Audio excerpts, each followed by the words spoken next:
আশীলন্ত্ৰ নিপয়েক নামে পুৰঞ্জন ঢাকিল ধৰণী খান যাৰ গুণগণ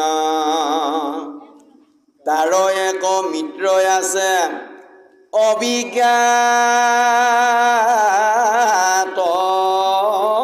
নাম নহয় বিফল যাৰ বাঞ্ছিতাৰ্থ কাম। আমাক প্ৰথমতে ক'লে যে তাহানিতে পুৰঞ্জন নামৰ এজন ৰজা আছিল।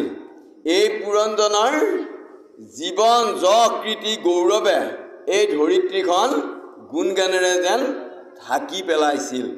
ইমান পৰাক্ৰমী, ইমান গুণশালী ৰজা আছিল। আৰু সেইজন পুৰঞ্জন ৰজাৰ এজন মিত্ৰ আছিল যাৰ নাম অবিজ্ঞাত। এতিয়া পুৰঞ্জনে যি বাঞ্ছা কৰিলেও কেতিয়াও বাঞ্ছিত যিটো অৰ্থ সেইটো কেতিয়াও বিফল নহয়। কিয়?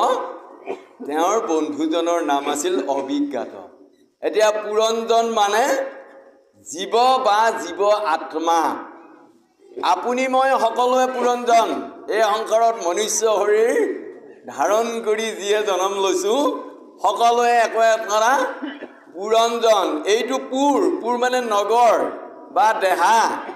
আৰু ইয়াতে ৰঞ্জন আনন্দ যোগাই আছে কোনে? আমি যে চৈতন্যতা পাই আছোঁ, আজি যে আহিলোঁ, হাঁহিলোঁ, কান্দিলোঁ, বিভিন্ন সাংসাৰিক যিবিলাক আনন্দ এইবিলাক কোনে যোগাইছে? জীৱ আত্মা নামৰ সেইটোই প্ৰকৃত মানুহজনে।